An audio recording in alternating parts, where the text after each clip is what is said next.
배움과 나눔 미래를 꿈꾸는 평생 학습 도시 우리 동구. 안녕하세요. 오늘 주파수 동구 36.5에서는 예술과 관련한 재미있는 인문학 이야기를 나눠볼까 합니다.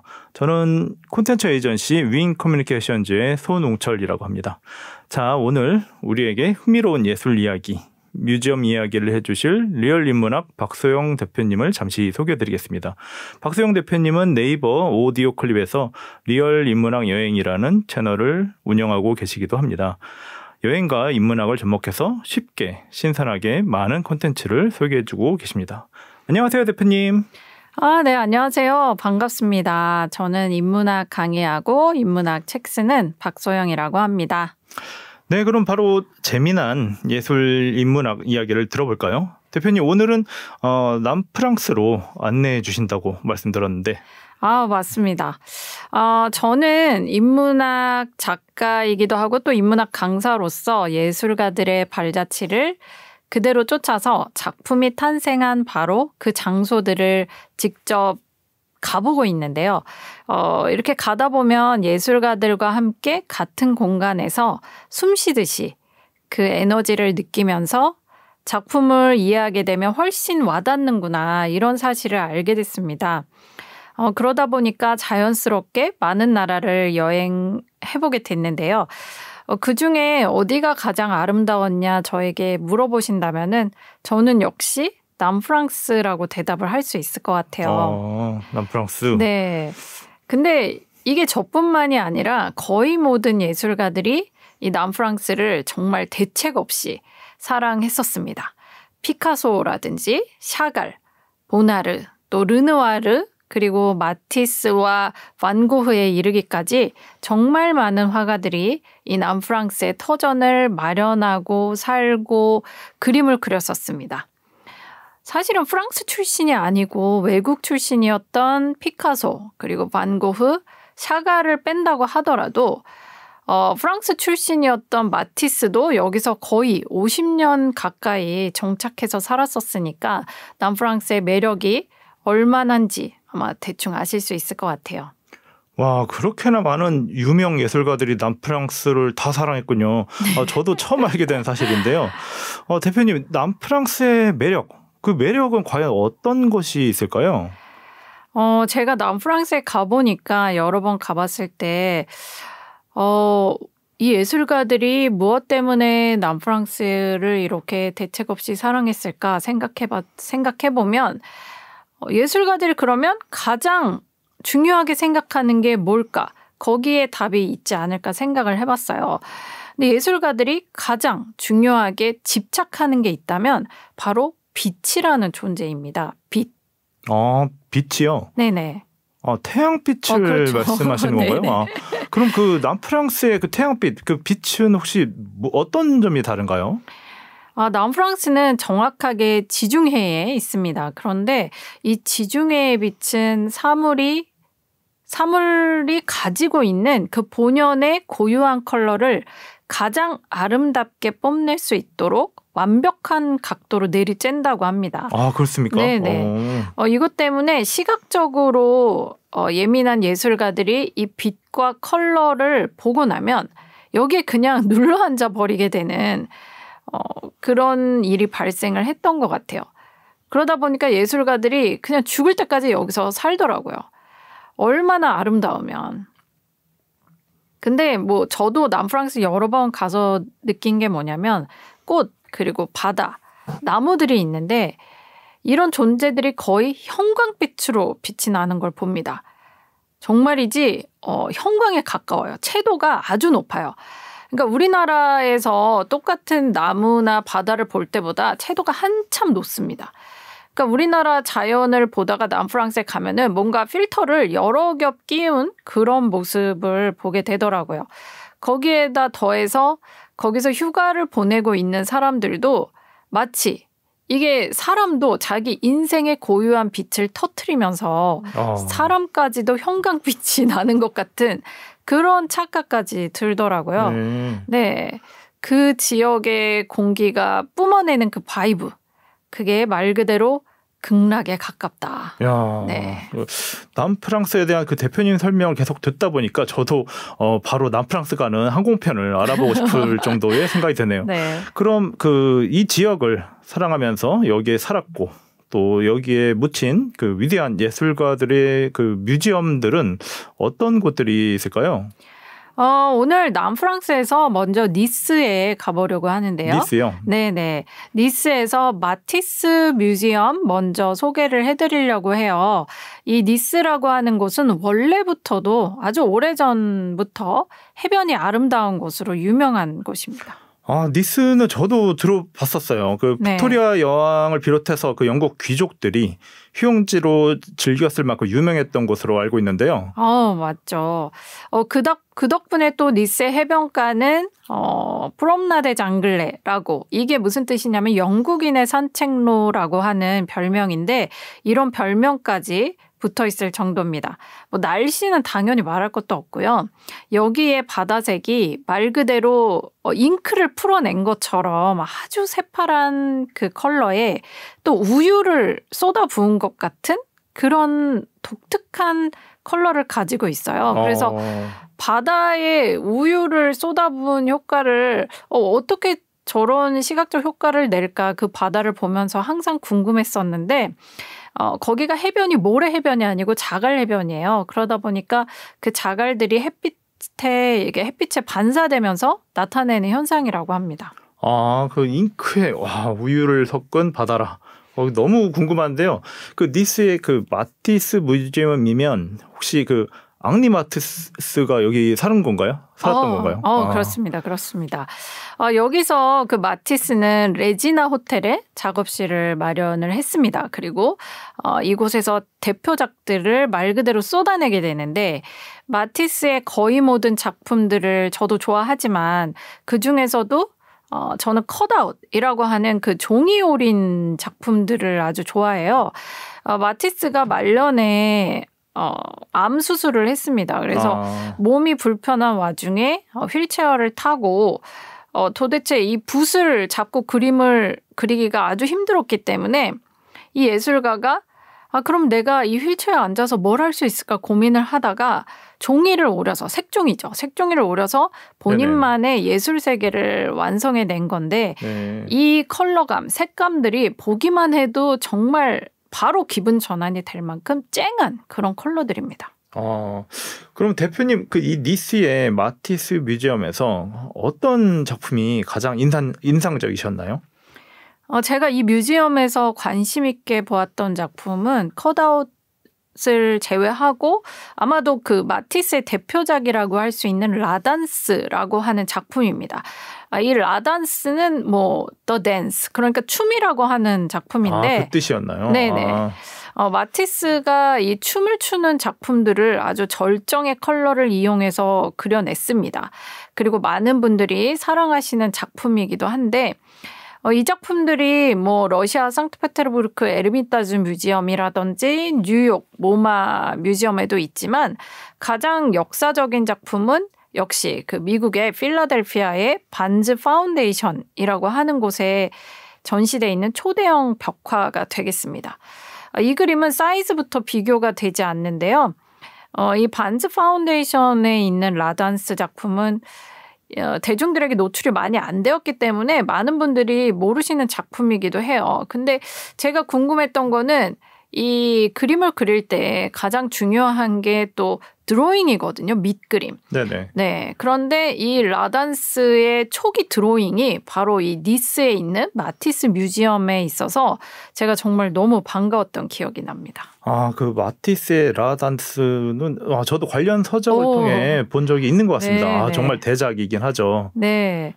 저는 정말 마티스가 그 나이에 이렇게 거대한 작품을 그렸다는 게 대단하게 느껴지는데, 마티스가 이 암 수술하고 나서 거의 죽다 살아났다고 표현할 만큼 엄청난 대수술이었어요.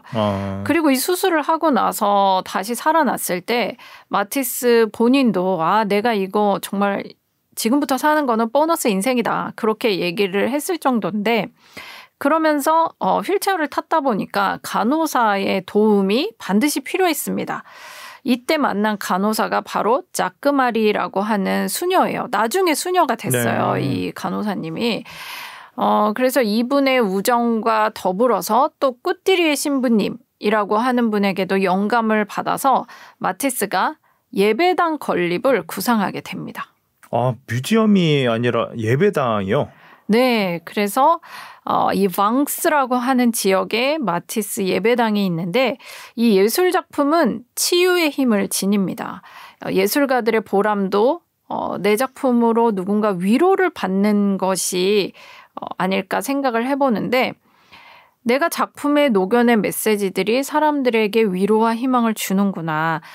그런 것들이 예술가에게 정말 어떤 사명으로 다가가는 것처럼 느껴지는데 전 세계에 이런 명상의 장소 또 성스러운 장소의 역할을 하는 뮤지엄이라고 할까? 그런 곳이 사실은 많이 있습니다. 네. 가장 유명한 곳이 텍사스 휴스턴의 로스코 채플이라는 곳이고요. 여기도 근데 마찬가지로 꾸띠리의 신부님이 도미니크 드 메닐이라고 하는 여성, 이 메닐이라고 하는 분은 프랑스에서 태어났는데 아버지 사업으로 그 텍사스의 석유 사업 때문에 정착을 했어요. 그래서 이분이 메닐 컬렉션이라고 하는 거대한 뮤지엄을 또 짓기도 했는데 이분이 예배당을 여기에 짓게 됩니다. 그렇군요. 네. 근데 이 로스코 예배당에서는 로스코 경험이라고 하는 고유 명사를 만들어내기도 할 만큼 정말 이 그림을 보고 나면은 사람들이 치유가 되다 못해 정말 평생 울 거를 여기서 다 운다고 하는 강력한 명상의 힘을 지닌 곳입니다. 궁금하네요. 정말. 네. 근데 이 로스코 예배당도 사실은 이 메닐 부부가 프랑스에 와서 이 방스에 있는 로사리오 예배당을 보고 그리고 나서 구상을 한 것입니다. 그러다 보니까 이 로사리오 예배당 역시 마티스가 본인의 운명으로 받아들이면서 모든 것을 쏟아부었던 그런 예배당입니다. 와, 새로운 사실을 알게 되었네요. 대표님 또 살펴볼 다른 남프랑스의 뮤지엄은 또 어디가 있을까요? 네, 사실은 뭐 우리가 예배당, 우리가 뮤지엄이라고 하는 곳은 작가가 사망하고 나서 생기는 경우가 대부분인 게 많은데 예술가가 아직 살아있는데 뮤지엄이 생기는 경우가 흔치 않죠. 그중에 최초의 국립 뮤지엄이 된 곳이 바로 샤갈 뮤지엄이라고 하는 샤갈. 곳입니다. 네네. 네. 샤갈은 뭐 러시아 태생이긴 한데 이 남프랑스에 거주했고 또 무덤도 여기 남프랑스에 있습니다. 네. 그러다 보니까 이 뮤지엄 건립부터 샤갈이 아주 깊게 관여를 했는데 특히 제가 이 샤갈 뮤지엄에서 박수를 쳐주고 싶은 곳은 카페입니다. 카페. 카페요? 네. 이게 작품도 좋지만 네네네. 여기가 이 남프랑스의 너무나 아름다운 풍광과 자연을 아주 미니미니한 버전으로 옮겨다 놓은 듯한 정말 예쁜 카페예요. 그래서 이 뮤지엄에 가시면 꼭 반드시 들러야 하는 곳으로 제가 추천하는 곳인데 근데 여기 제가 아이스 아메리카노는 정말 추천은 못 드리겠어요. 그냥 여기 가시면은 네. 콜라 드시는 게 최고인 것 같아요. 이거 정말 좋은 팁이네요. 혹시라도 가게 되면 저도 콜라를 마시도록 하겠습니다. 그럼 이 샤갈 뮤지엄 여기서는 어떤 작품을 봐야 할까요? 네, 샤갈의 환상적인 샤갈의 작품들은 이 세상이 아니라 뭔가 다른 차원의 세상에 존재하는 듯한 그런 매혹적인 그림을 그리는 화가인데 이런 그림들도 당연히 너무나 아름답고 또 샤갈이 직접 설치한 스테인드 글라스도 눈이 부실 정도예요. 그래서 여기 니스에 있는 사람들은 하루하루가 지칠 때 이렇게 샤갈의 그림들을 보러 오면은 또 얼마나 평화로운 기분이 들까 그런 생각을 해봤어요. 네. 모든 그림에는 예술가가 쏟아부은 어떤 영적인 힘과 에너지가 당연히 있는데요. 그렇죠. 네네. 이 샤갈의 그림들은 그림을 본 순간 뭔가 평화로 샤워하는 듯한 표현이 너무 멋진데요. 그런 네. 기분이 들었습니다. 근데 이 샤갈 뮤지엄에는 또 특이한 전시실이 하나 있는데 여기가 온통 장밋빛으로 가득 채워놓은 전시실이 있어요. 근데 여기에 그림만 장밋빛인 게 아니고 향기도 아주 가득하더라고요. 근데 어떻게 향기가 나나 봤더니 그 거대한 로즈빛, 장밋빛 그림 앞에 의자가 있어요. 그래서 이 관람객이 의자에 앉으면 이 의자 팔걸이에 또 시향지가 놓여 있더라고요. 아, 시향지요? 네네. 네. 그래서 그림을 보면서 그 시향지를 향수에 살짝 담궜다가 같이 향기를 맡으면서 그림을 감상하고 해석해보는 그런 전시실이었어요. 정말 멋진 거예요. 그래서 이런 기획을 어떻게 했을까 정말 놀라웠는데 그림을 그리는 화가의 어떤 행위 자체가 조향사가 조향할 때 하는 과정이랑 아주 흡사하다고 합니다. 저도 몰랐는데 그래요? 네, 그 점에 착안해서 이렇게 전시실을 만들었다고 해요. 이 그림을 그릴 때 아주 크게 먼저 스케치를 한 다음에 그 다음에 점점 디테일 같은 것은 작게 분놀림을 더해가는 것처럼 조향을 할 때, 향수를 만들 때도 그렇게 이루어진다고 합니다. 와, 설명 듣다 보니 마치 샤갈 뮤지엄의 향기가 느껴지는 것 네. 같습니다.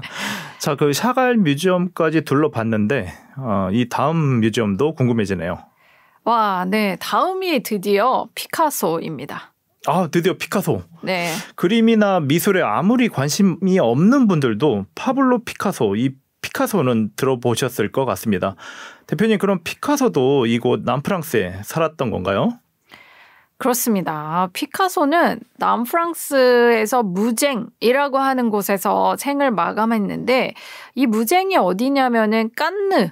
바로 위에 깐느. 예, 깐느 아시죠? 그렇죠, 물론이죠. 예, 그 위에 아주 작은 도시입니다. 이 깐느라고 하는 곳은 많은 분들이 아시다시피 영화 배우분들의 뭐 꿈 같은 곳이죠. 그렇죠. 깐느에 간다. 네, 그러다 보니까 깐느는 굉장히 화려한 도시예요. 확실히 뭐 분위기가 다릅니다. 그런데 이 깐느 이 번잡한 곳이 아니라 바로 그 윗마을에 무쟁이라고 하는 곳에서 피카소가 살았었어요.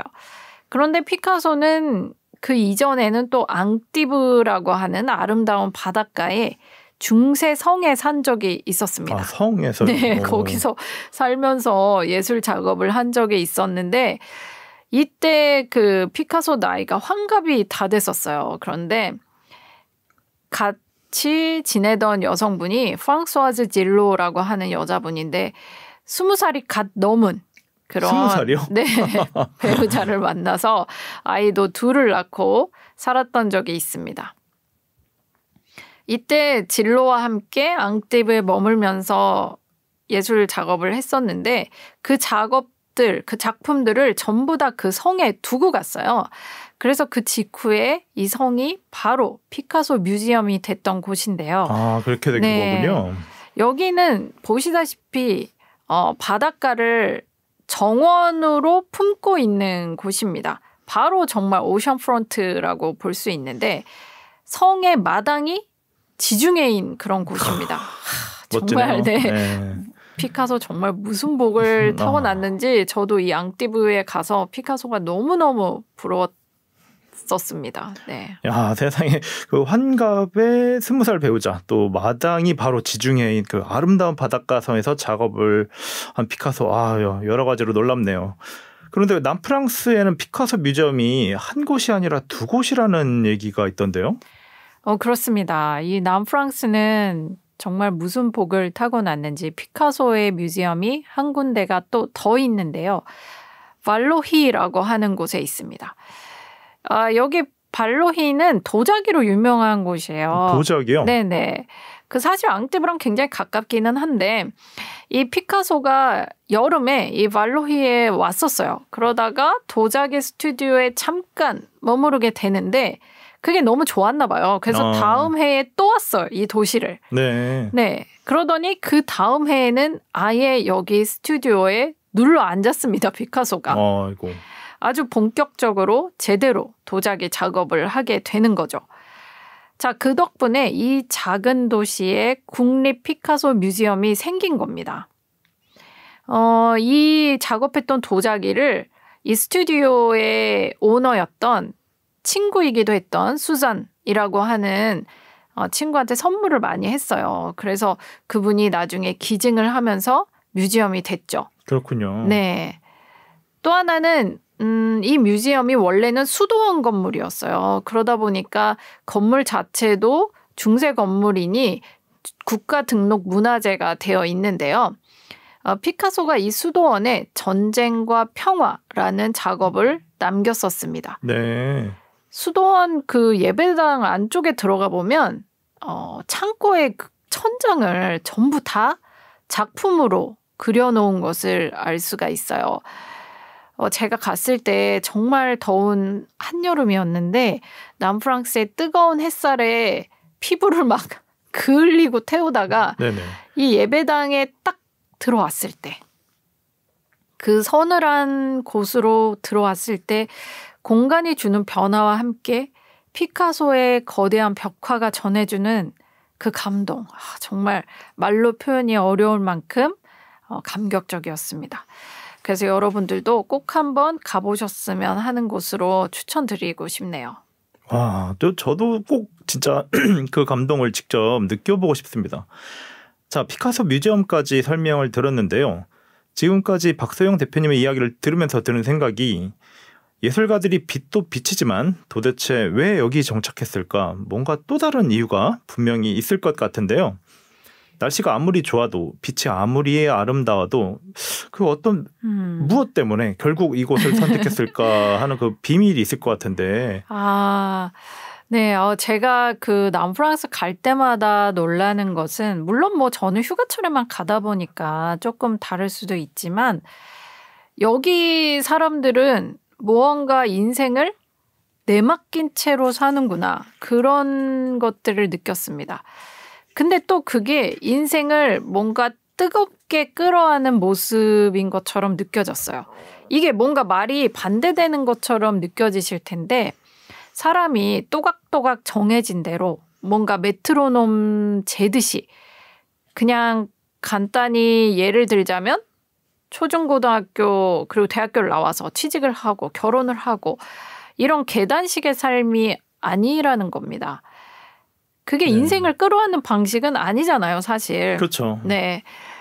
그런데 여기 남프랑스 사람들은 이래도 좋고 저래도 좋고 그냥 그대로 자신의 인생을 있는 그대로 끌어안는 것을 봤습니다. 운명에 내맡긴 채로 주어진 대로 이끌리는 대로 사는 거예요. 하지만 자신의 삶을 그냥 그 자체로 사랑해 주는 거죠. 뭐 사실 우리나라가 대표적이긴 하지만 대부분의 사람들처럼 이게 아니면 안 돼. 저기 아니면 안 돼. 돈 많이 벌어야 돼. 결혼을 해야 돼. 또 집을 사야 돼. 이렇게 하면서 숨 쉴 틈도 없이 바쁘게 인생을 사는 그런 방식과는 차이가 확실히 있군요. 네, 저는 그게 이 지중해와 이 남프랑스의 매력이 아닐까 생각을 합니다. 있는 그대로 뽐내고 있는 그대로를 사랑하고 끌어안게 만드는 그것 때문에 이 예술가들, 자유로운 영혼들이 다 이곳에서 마음껏 작업을 할 수 있었던 게 아닐까 생각을 해봤습니다. 네, 지금까지 박소영 대표님과 함께 예술가들이 사랑한 남프랑스의 대표적인 뮤지엄에 다녀와 봤는데요. 뭔가 저도 빛이 충만한 느낌이 들면서 힐링이 된 것 같습니다. 청취자 여러분들께서도 오늘 저희와 함께 한 남프랑스의 뮤지엄 여행과 함께 스스로의 인생을 있는 그대로 사랑하고 힘껏 끌어안아주는 그런 시간이 되셨으면 좋겠습니다. 좋은 하루 되십시오. 감사합니다. 네, 감사합니다.